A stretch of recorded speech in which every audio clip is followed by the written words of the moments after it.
Welcome to the Transformed Man Show, the podcast for every man's journey to better health and fitness. And here is your host, Mr. Sean Nicholas.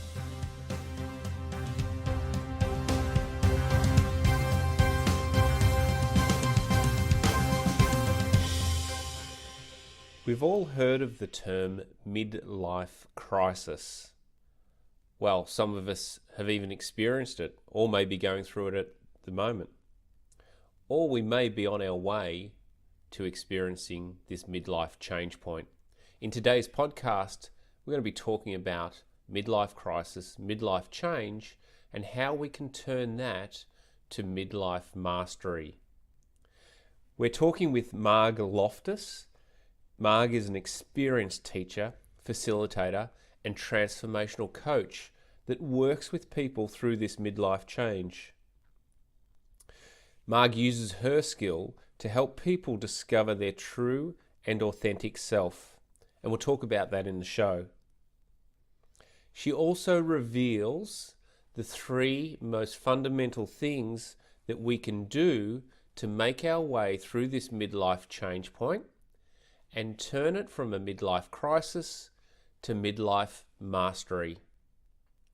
Enjoy the show. Marg, welcome to the show. Thank you, Sean.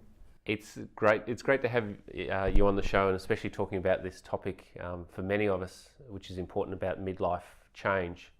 Now, as a teacher, as a coach and facilitator, you're skilled at working with individuals and groups, enabling them to develop a greater personal insight and deeper level of awareness. And you work with many people through midlife changes. What are some of the reasons we come to a change in our midlife point? It's an interesting journey that a lot of us undertake. In fact, most people get to a point in their life where the first half of life journey is disrupted somehow.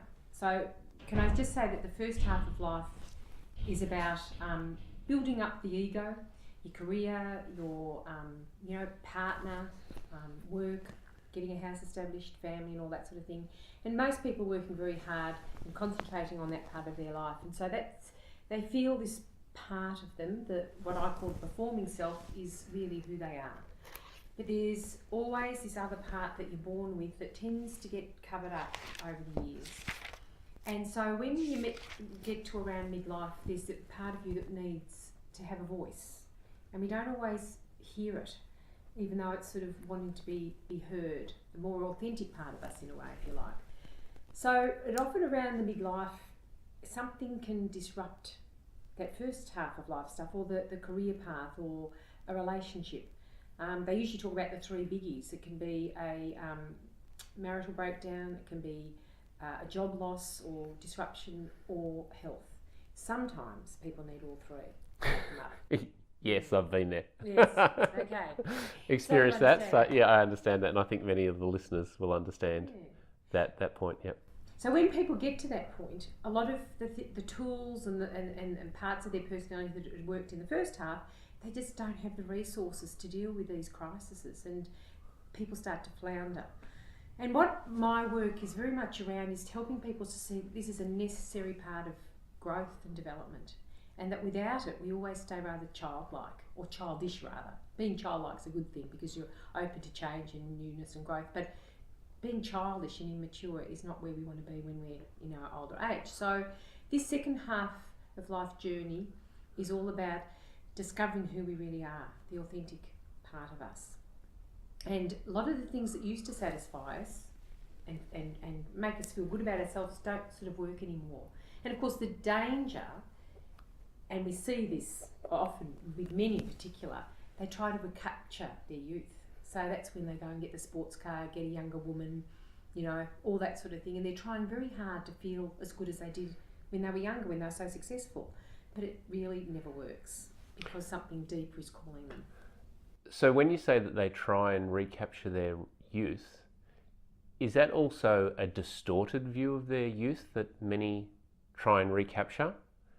So again, when you mentioned before the performing self, the outward appearance, do you see many times that they're trying to go back to that youth and recreate it or recreate a better youth than they actually had.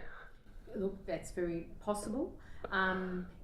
Often their youth is very good, but it's not going to satisfy them forever. So going back to recapture something of the past is never going to be satisfactory. So this image they have of themselves, it's not age appropriate either. It's okay at 25, but when you're 50, 45, 50, it's no longer appropriate. And so it's dissatisfying at a deeper level. And there's a growing sense it's not working for me anymore. So I'll try even harder. So, you know, they go and perhaps try even harder with their career or work, but there's something in them that's no longer satisfying. And so that's that sort of that deeper desire to find something more meaningful for life. It's also that little sense of life has no meaning for me. That's another thing in the midlife.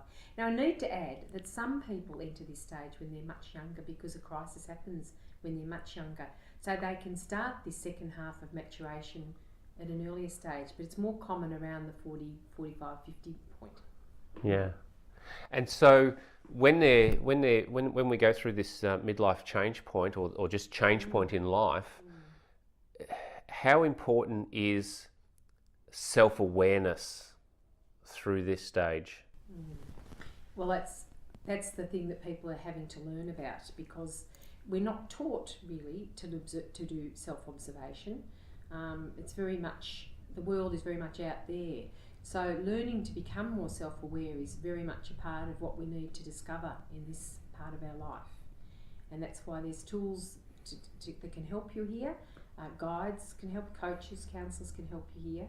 But it is very much about starting to look more inward. It's really an inward journey now.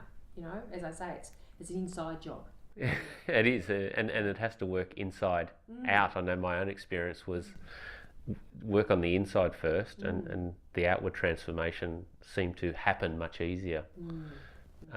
So with this inward journey, for many of us, we would, as you said, have never experienced that.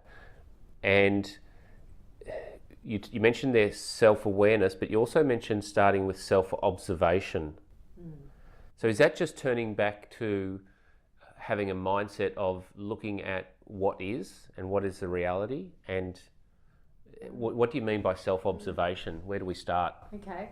Another way of saying it is called the inner observer. So, you know, a lot of people grow up having a strong inner critic. They're used to self-criticisation, critiquing everything outside. I often say to people to try and change this inner critic, which is sort of a destructive energy really, into an inner observer. So you start to observe what you're feeling, some of your behaviours, and not judging it. You know, you've probably heard the term mindfulness. This is really what mindfulness is about, is actually observing what is happening in your life at the present moment without putting right or wrong on it. Because in the bigger picture of life, what appears wrong and difficult and hard and challenging is actually a good thing, or can be a good thing. But if we limit ourselves by saying, oh, it's so terrible, it's bad, it should never have happened, it's unfair, unjust, all those sorts of responses can sort of limit our opportunity for growth. So the switching on the inner observer to say, okay, this is what's happened. Shit's happened. You know, I'm in a terrible place. My partner's left me. I've got no money. You know, my health's suffering. You know, it's not fair. You know, everyone else is happy. Why me? In a way, if you look at that, you say, okay, this is great, because this is the start of a great new stage of life for me, if I can look at it without diminishing it by saying it's a bad thing. Yes.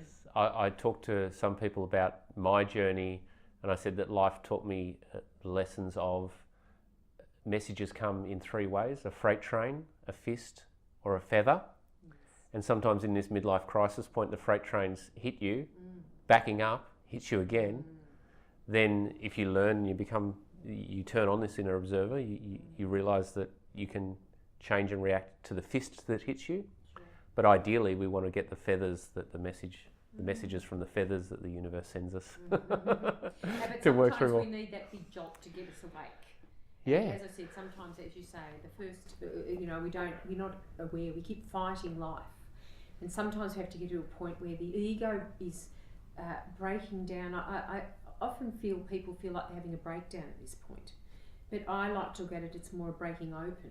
So this hard shell that we've had it put around us, we build up from a very early age a defensive pattern, a defensiveness or patterns of behaviour that are helping us receive the love and security we need. And from a young age we start putting patterns of behaviour into place. And they work for us for a lot of for this first part of life, you know. But this second half of life starts to show us that those patterns are actually no longer serving us. So we need to somehow break this open to access this true self that's inside. And it's something that we're born with, so we don't actually have to try and find it anywhere else. This is why the inner observer, the journey of going inward, if we're willing to do it, it's about breaking open this shell and gradually the true self starts to emerge. We never actually get rid of the false, I call it the false self or the performing self. It sounds like it's a bad self. It's not at all. It's just not the real self. So this part of us that has worked well for a lot of our life, and we start to see that it's not really who we are. So this new life that's starting to emerge in us is what we're starting to nurture by this journey. Yeah, and many spiritual practices, I know Buddhism talks about, you know, awaken to your pure mind, your awareness and so forth, and rather than the deluded shell that's around you. And can I just throw in, I mean, all the great religions have something around that. In Christianity, the old saying, unless a grain of wheat dies and falls to the ground, it'll remain, you know, just a grain of wheat. But if it falls into the ground and dies, it will then go up into a new life. And I think that pattern of going down and then coming up is a cycle of life. And some of our descent or going down into a dark place can be much harder and much longer than other periods of life. But it's like the seasons. It's another way of looking at it, it's a winter season. But if we fight it and think shouldn't be happening, then we're not really aware of what goes on in life. I think the Western culture particularly, we're very we have this sense of entitlement that life should always be good. If we have the right mindset and we do the right thing, that life's going to be fine. But life isn't like that at all, and I think we need to accept that at times, that even to the best of people, things go wrong. And sometimes we keep building the shell with the houses that we have and the assets that we have and the cars that we have and the businesses and the persona. We keep building this shell upon shell. And we talked about the crisis point and people going through trauma. But is it possible for people at a point in life, whether it be midlife, to actually start deconstructing this performing self without having the trauma? Can they work it that way? So they don't have to be hit by the freight train? Sure. Is it possible to start at a younger age to start deconstructing this performing self and break open this? I think it is possible. It's just not the human tendency, sadly. Some people say a great love can also do it. A great love can break you open. A really true great love. But once again, we really aren't taught to love unselfishly. Even though we think we love someone deeply, there's also a lot of our ego involved. So a deep, great love is probably less frequent. But there's also that some people experience a deep yearning for something else and they go looking, the searchers, the seekers. That's also a disruption to the false self-ego that has it all together. It's that sense of having it all together and I'm in control. That's what really needs to start to, break down, because we're really not absolutely in control of our life on every level, because things happen. So it's that meaning of allowing something else to be recognised that can have more empowerment. So this feeling of searching and seeking, is that like, say from my own experience, that emptiness or that restlessness that you sometimes feel, that what is the meaning of life? Why am I here? What should I be doing in this life? Is that the searching and seeking energy that you're talking about, and emptiness and restlessness? Absolutely. I think that restlessness and dissatisfaction that we sometimes feel is a huge sign that something is stirring deep within us, this inner self that's stirring, that's needing to be recognised and nurtured. And that's why you go looking and you go seeking, for sure. Yeah. And so when we feel that, even for successful people, when we feel that trigger, what are some of the first steps that you recommend with people you work with to start that journey? Because I think it's important for people to know how to start the journey rather than just keep spinning in that restlessness. Absolutely. I think there's something. I don't know if it's Buddhist, but they say when the student is ready, the teacher will arrive.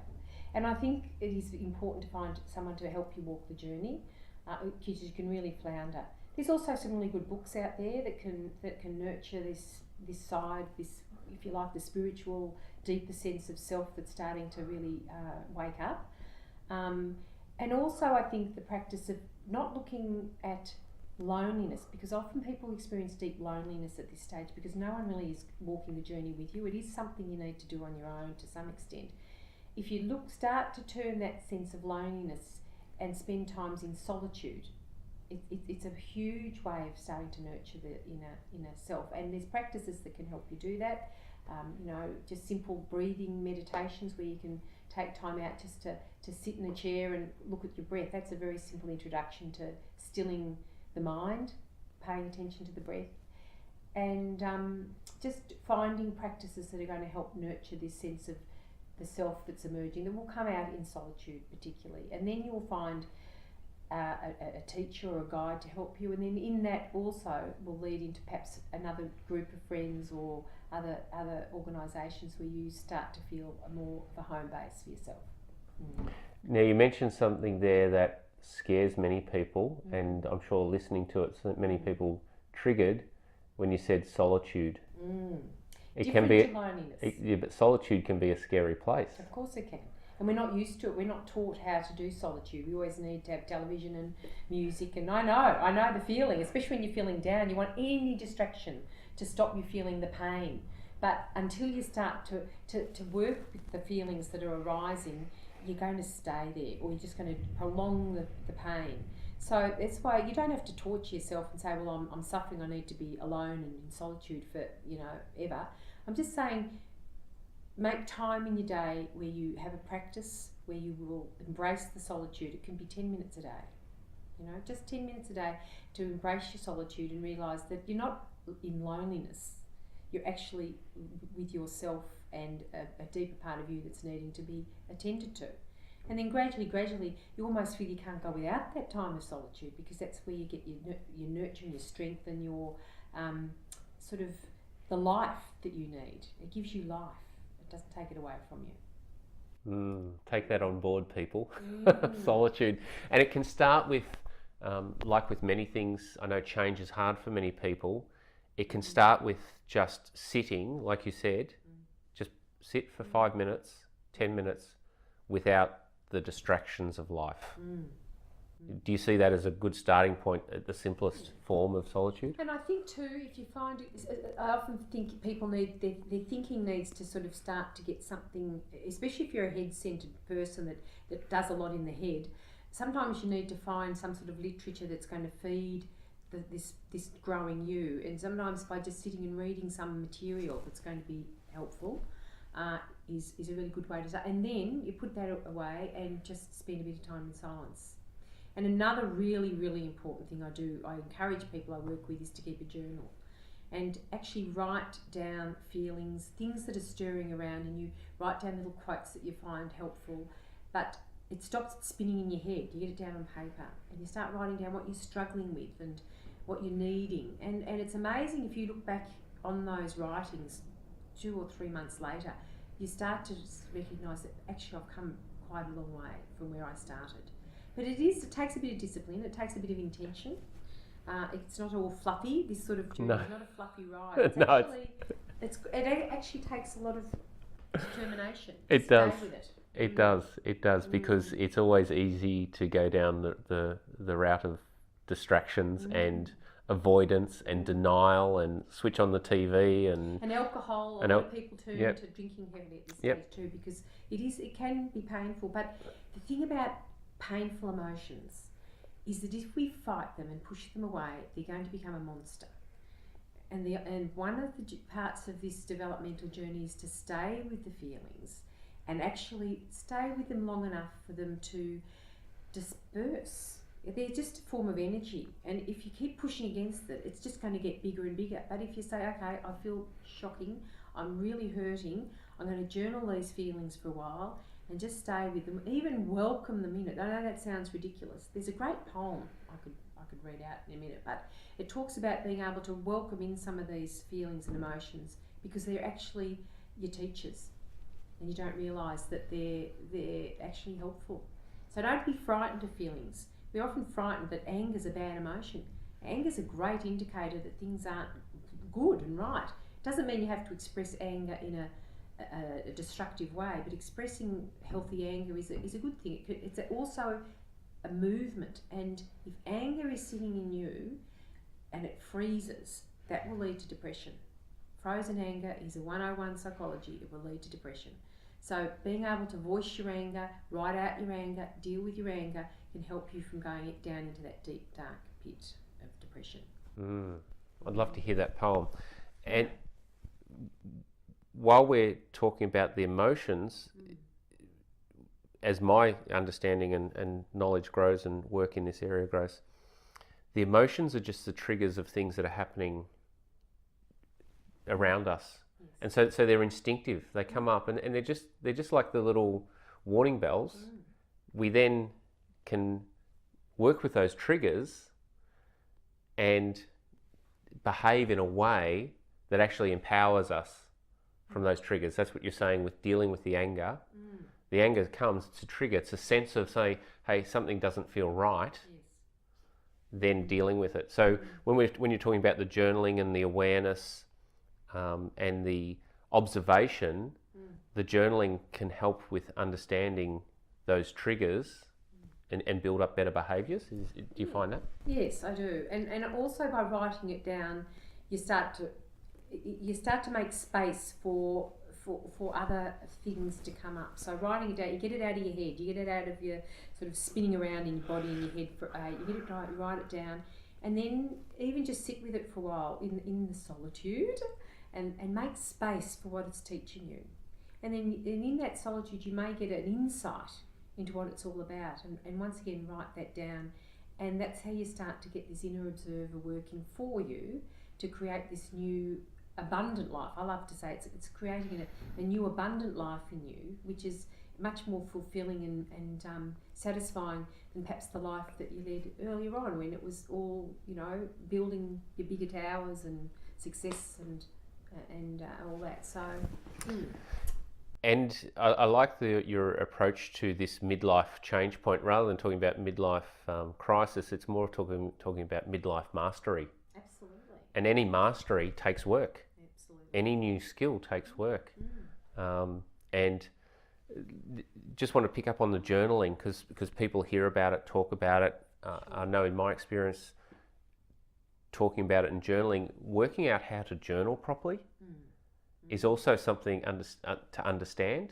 Sure. When I first started journaling, it was sort of like recording things that happened during the day, but I found it more empowering to actually decipher my feelings of what happened during the day rather than just documenting. Sure. Is that your what you there's find in journaling? Yeah, I think there's a difference between a diary and journaling. A diary is more like you record the events of the day. Journaling is about a journey, and as you say, recording, it's not so much what happened, it's what's gone on in you after what's happened. And so it's all helping this inner observer to start paying attention to the movements of what's going on inside. And it all sounds it may sound very out there, and I don't know what people think, but I mean, I've been doing it for so long, it's so normal for me now, but I just feel that I've seen the progress people make by taking time to take this inner journey quite seriously, that it's knowing that at the end of the day it's going to be so much more empowering and freeing for them to do it that way.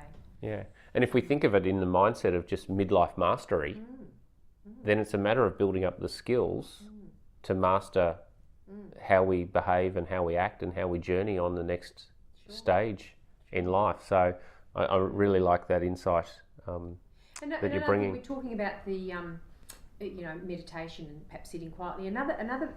Some people find that really difficult, sitting in a chair on their own. But walking in nature, going for a walk and just really observing the beauty around you, the sea, the sky, the trees, and a sunset. Some people looking at a sunset get an incredible, sort of like an inner reaction that really moves them. And even all that sort of thing is really important. So if you're not one that feels they can sit in a chair for 5 minutes a day, do it on a walk. Yeah. In solitude. And not necessarily with earphones in. Yes. Just paying attention to what's going on in yourself as you observe what's going on around you. Feeling the sun on your face, feeling the wind blow over your body, listening to the sounds of nature coming through, even traffic or whatever, just being aware of your surroundings.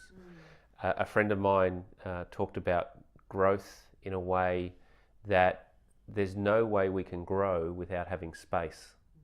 We need space to grow, and the space has to come first. Absolutely. And that's what you talk about, the solitude. So if people get scared by the word solitude, space is even, just think of it. Just give yourself a space in the day where it's undistracted, undiluted. That's what resonates with many people. Absolutely. With that, so I like your wisdom, Marg. I really like your wisdom. I hope the listeners are getting a lot out of it in terms of embracing the inner observer, understanding. Let's just understand a little bit more about and go a little bit deeper on the different selves. So you talked more about the performing self, moving towards this midlife point, which we'll now call midlife mastery, towards an authentic self. How do we break that performing self? How do we become aware of that performing self, and what is the difference between a performing self and authentic self? Well, the authentic self is who we really are. And I think particularly in our Western culture, we really are not taught to discern this part of us, because it's very much put on us to with all the skills we have to build and perform in life to be successful.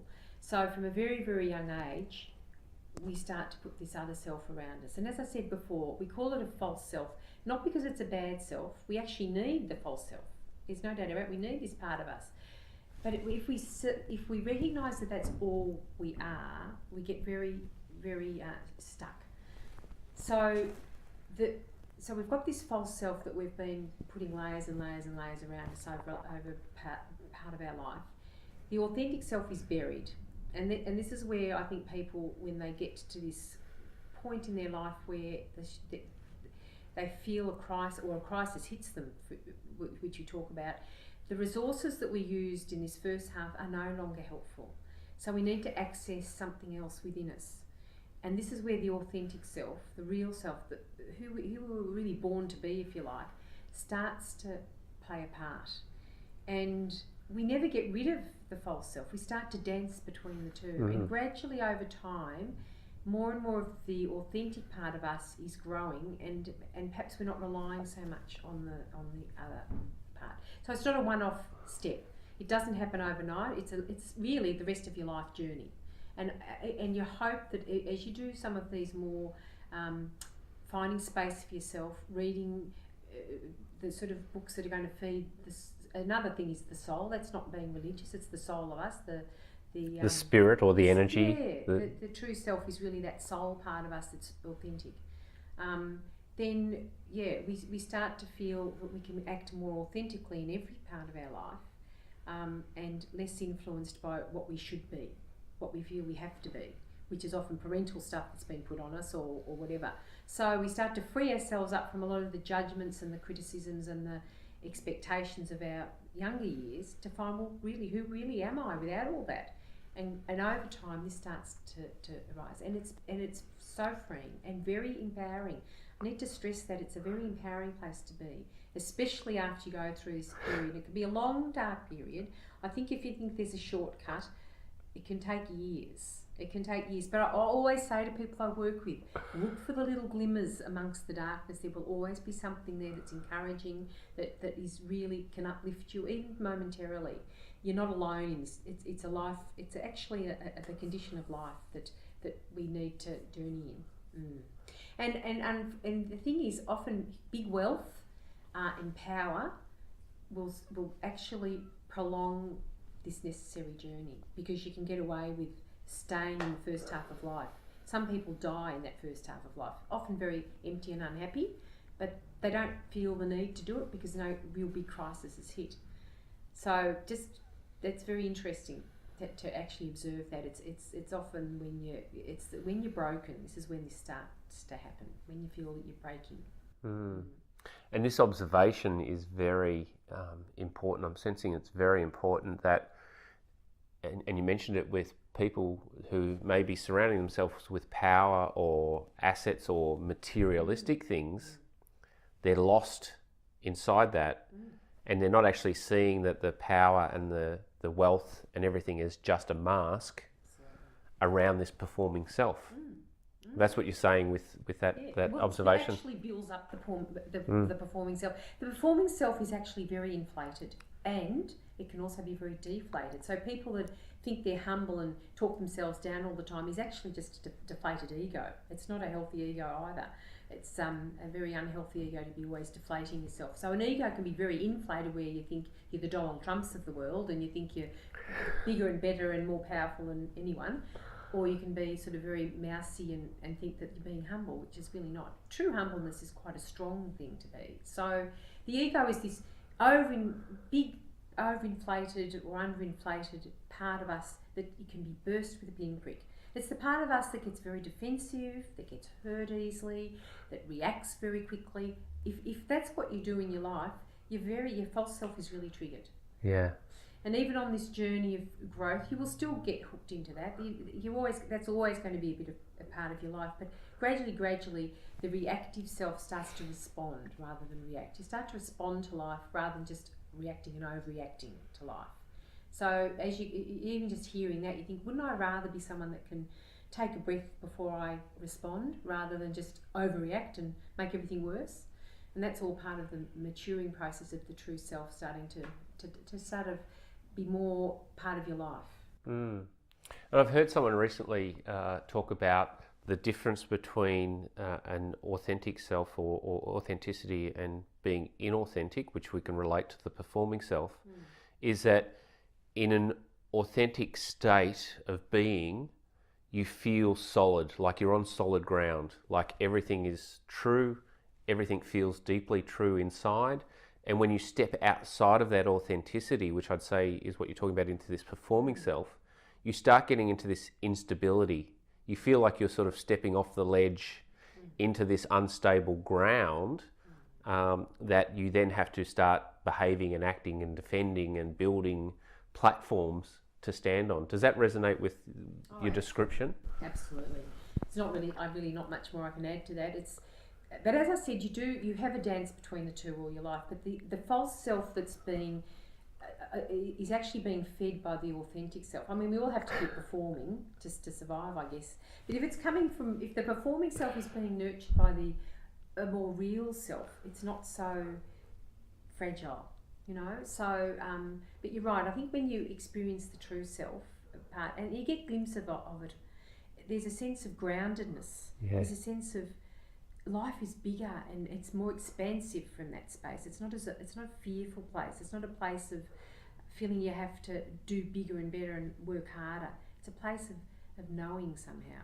There's knowing that you're in life and it's okay. So that difference in the feeling can be something for people to start being aware of. Is sense the times, even journal about it, sense the times when they feel grounded and solid, what their actions and behaviours are, and sense the times when they're unstable or reacting, like you said, snapping, making judgments, being defensive.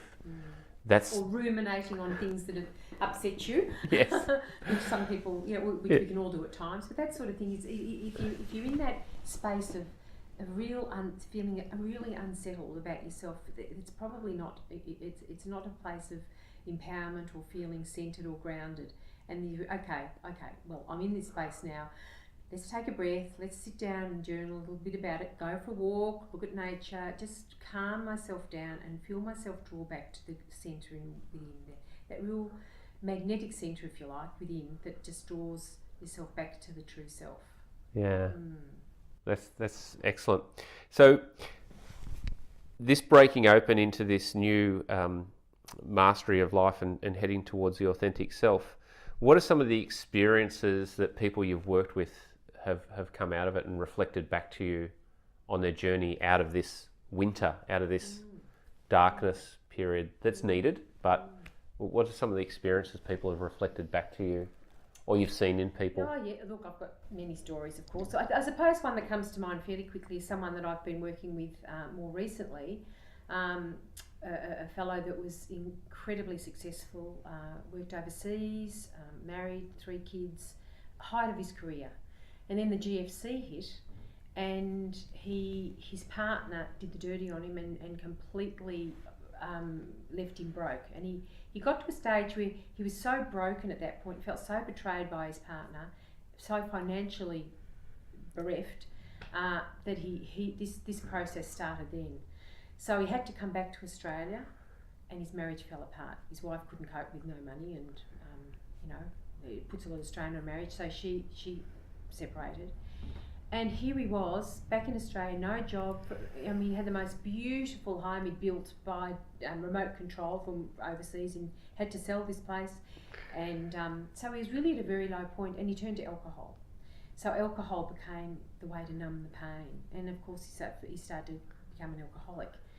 But over the last 12 months, I've worked fairly closely with him, and he's starting to understand this whole journey of awakening and realising that this broken, painful, he feels pathetic self that he became is just part of the process. Well, not part of the process, but it became part of his process to realise it's not working anymore. All the things that I had in the past that made me the successful person, I can't do it anymore. And so over time, he's starting he's called it, what I say, he's called his spirit back, his own spirit back, and he's been able to give away the alcohol, and that wasn't an overnight, let me stress, it wasn't. No, it isn't. It's very, had quite a few times it's very, when things got more upsetting and painful, he'd go back to the alcohol, but now he's realising he doesn't need that. And I think alcohol becomes a problem more when it becomes a medication. It becomes a meditation to numb the pain. Then a lot of men in particular will turn to alcohol to numb the pain they're feeling. But he is now at a point where he's working again, he hasn't got another relationship, but in a way he doesn't want one yet, he wants to get into a really good place. And I've seen a huge transformation in him over 2 years. It's been amazing. Yeah, and that's actually quite a short period of time to make such a transformation. He is still in. I must stress, he still is in process. Yes. But from where he was to where he is now is very encouraging. But he's on the. What I see about him, he's on the journey. He realises now what is needed to keep going forward and not keep relapsing back into numbing the pain or feeling very sorry for himself or feeling in a very bereft state. He sees that there actually has been a point to it, and maybe it's freeing him up from a relationship that maybe was never going to be the most satisfying for him. Sometimes we think when relationships fall apart that it's the worst thing and I'll never love again, but there could be something else at play here, that maybe there is someone else there that is going to be a better partner for you in the second half of life. So I like to often say that to people who are really broken-hearted if their partner's left them. Yeah, that they're on the horizon. There could be an opening that is better than what they ever expected. So, but not to jump into a relationship too quickly either. Don't use a relationship to help cure you or heal you. You need to be in a place where you're able to offer them a strength and in you, and not become a needy partner. Yeah. So there's always encouragement to just keep doing it. And then life starts to open up. You say you make space. You make space for yourself, but you also make space for new things to come into your life. And if you fill all that space up with all the things we do to make us feel better in the moment, if we can just open up the space a little bit more, we're also making a place for a new person to come into our life, new work to come into our life, whatever is needed to move forward. Yeah, excellent story, and we wish him well on the journey. And I stress that point for many people listening, that it is a journey. You obviously see that with many people that you work through or work with, is that it's a journey, and you've said it a few times, and it's a progressive journey and a continual journey. And absolutely. and really there's no end, is there? Not really. No, it's Not really, and you never actually make it. I mean, I think we always think, oh, I'll make it one day. I think life is more a spiral. It's not an up and down. It's a spiral. We go up and we go down a bit. We go up, but generally we're going up and up this spiral, and hopefully we're making progress along the way. But it's always a little bit back and forth. And once you've had a winter season, you think, oh, I'll never go through that again. But somewhere down the track, there will be another winter season. Probably not nearly as bad as the one that actually broke you open, but that's the seasons of life. But there's always a spring. There's always new life going to come, and then there'll be another summer period where everything is wonderful, and then there might be an autumn where things are needing to be let go and change happens. Back to another winter season. But you know, that's the cycle of life. Yeah. And if we start to recognise that in our own lives, we don't fight against life so much. It's sort of like an inevitability of a cycle of life that we go through.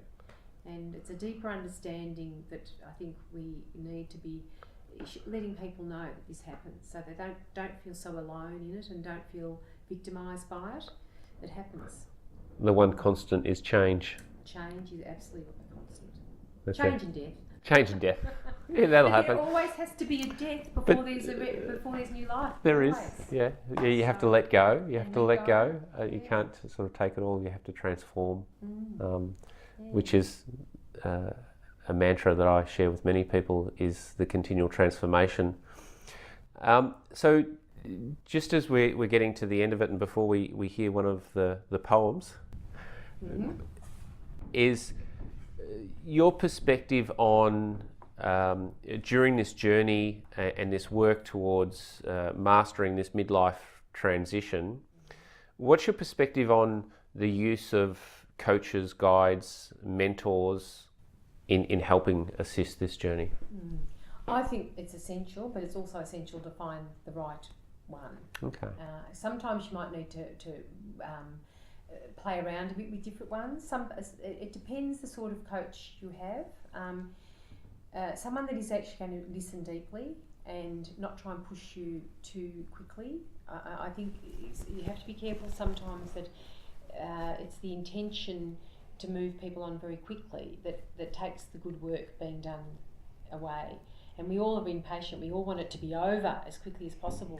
But there's a natural process to this sort of work, and for someone to companion you through the journey and help you along the way, but not push you too quickly, is incredibly essential. As I said before, a lot of people have a broken relationship and they just need someone else to fill the gap. And of course, it's never going to work because you're bringing all the stuff that needs to be worked through into the new relationship. So it is a process. So finding the right person is very important, and people that understand that this is a necessary journey that you have to go through, not to be rescued from. You don't need rescue here. You need support to go through it. And that's a really good point, because if you're rescued and you're seeking a coach to be dependent on that coach, you're just switching one dependency to fill the gap for another. Yes. So the coaching that you're talking about is a coach that creates a self-sufficient you, a self-learning you, a self-empowering person that can bring out, and as you said, a guide, a companion, someone to keep you accountable on the journey, but not to have a dependence on the coach is what you're talking about. Yes, I think. I think at times people need someone they can depend on. Yeah. Especially when you're going through this crisis stage. I think it's very helpful to know there's someone there, and you almost do depend a bit to begin with. But if they're doing their work well, less and less dependency starts to happen, and people, it's up to the coach or the guide, or there's another discipline that I use called spiritual direction, which is not, sounds horribly religious, but it's not really. It's more about working with the spirit of the person, and that's very much about empowering the inner person to do life differently and more empowering for themselves.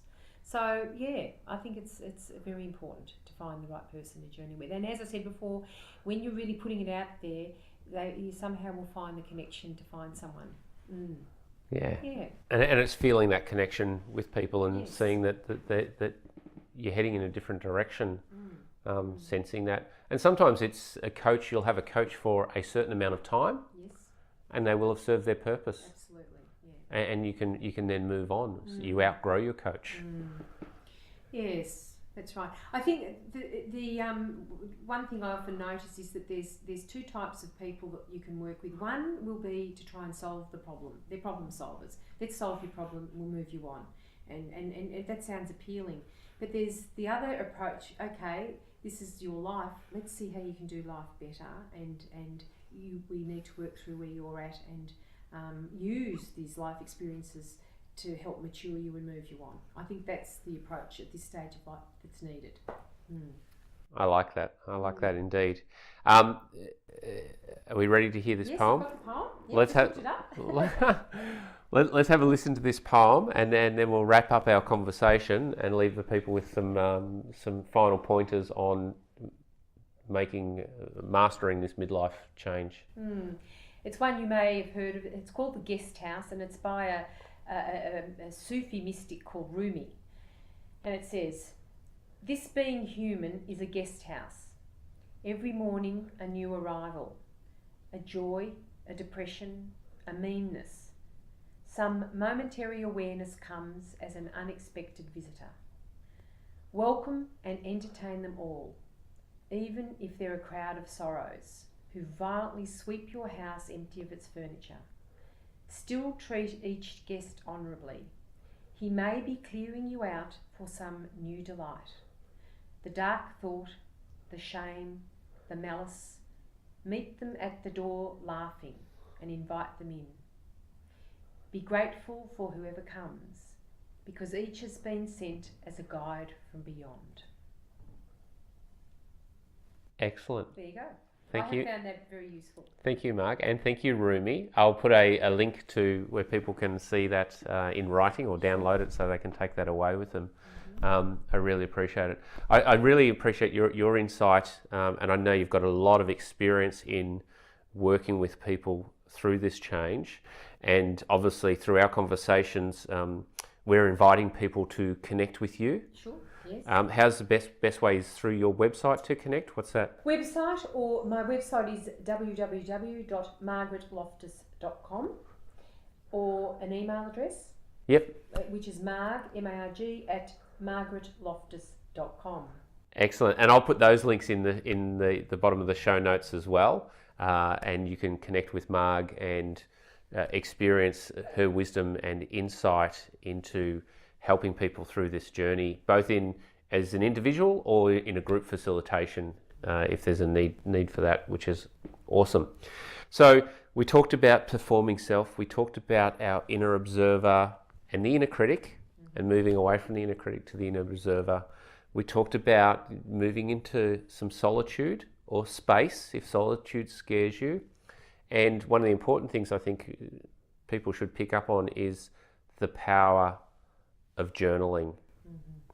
So with those things that we've talked about, what are the three things that you think people can start with?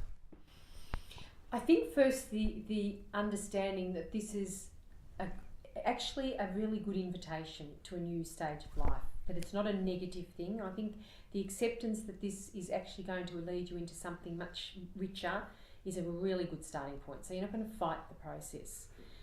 The second thing is to realise that the answers and the way forward are actually within you. You have your own inner teacher and your own inner wisdom, and that's what we're I'm inviting you to get in touch with, because it is actually within you, and you've got to start waking that part of yourself up.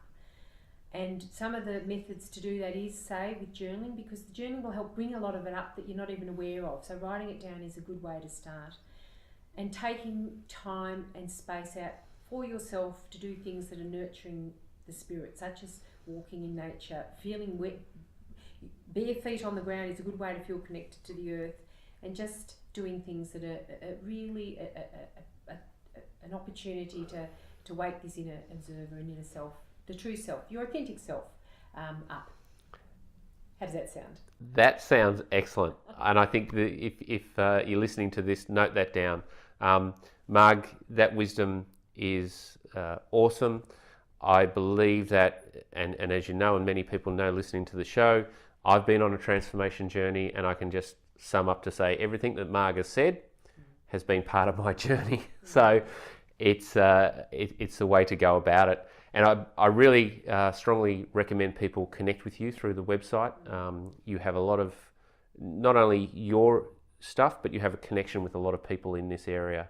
So if people connect with you, I'm sure that they'll be guided in the right direction. Terrific. Thank you, Marg. Thank you, Sean. It's And- been a pleasure. And I hope everyone enjoys this podcast and takes the journey through midlife, from midlife crisis to midlife mastery. Thanks again. Thank you. Thank you for listening to the Transformed Man Show. For more great information, please go to transformedmanshow.com.